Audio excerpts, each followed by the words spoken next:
Polboronic, puro na lang polboronic. Wala naman. Ay nako, inaano nyo lang, tinatakot nyo lang mga tao dyan.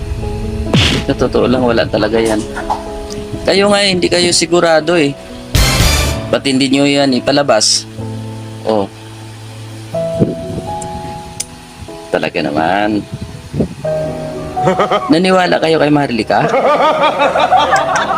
Kapag lumabas yung pulboronic na yan, kada Pilipino maghuhusga kung naniniwala sila at hindi. At kung karamihan ay naniniwala, sa tingin ko, wala namang Pilipino na papayag na patuloy manungkulan ang isang tao na sa pinakamataas na pwesto ng ating gobyerno na po pwedeng maging mitsa sa buhay ng napakaraming Pilipino, lalong-lalo na kung mali ang desisyon na makikipaggera o hindi. Pero ang aking panawagan, kung totoo naman yan, Hinggan nyo.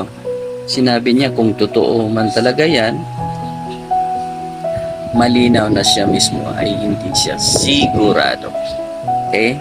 panawagan, kung totoo naman yan, forgiving naman ng mga Pilipino. Aminin na bago pa lumabas kung totoo. 31 milyong Pilipino nagbigay ng tiwala kay PBBM. Sana nga hindi totoo. Pero kung meron naman yan at kung talagang gumamit siya, siya lang nakakaalam yan. He should come clean. Kung siya'y aamin siguro, no, dahil Paano niya aaminin yon? Kasi hindi naman totoo. Para hindi natatagal ang kaso na to, ang argumento na to, ilabas niyo ang video. Panoorin natin.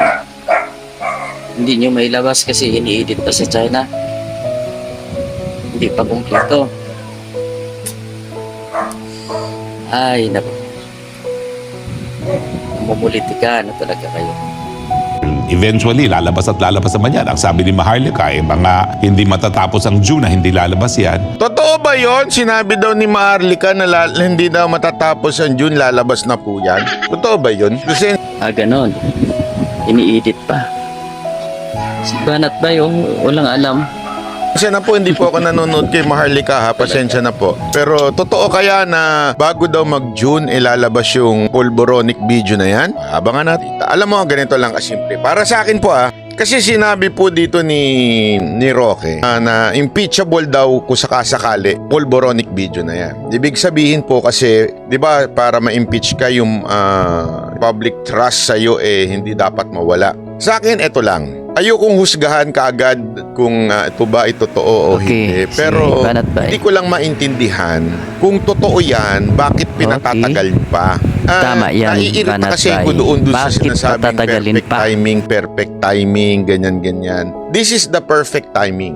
More than anything, more than the date, ito na ho yung tamang panahon. Bakit tuka nyo? Ako, it's not makaka-6 na taon pa ba si PBBM, tapos 4 na taon kung sakasakaling pumalit si BP Sara, tapos 6 na taon para uli kumandidato si BP Sara. Akin ito we are in the times na malapit na po tayong magera.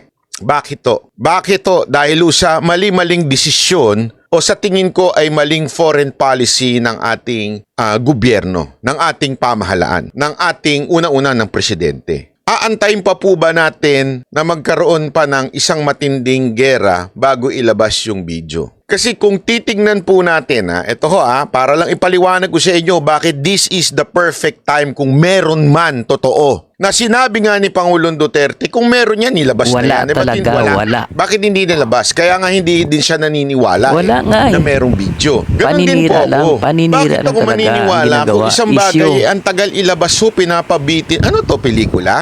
May announcement? Lalabas na, malapit na. Ito na, showing na.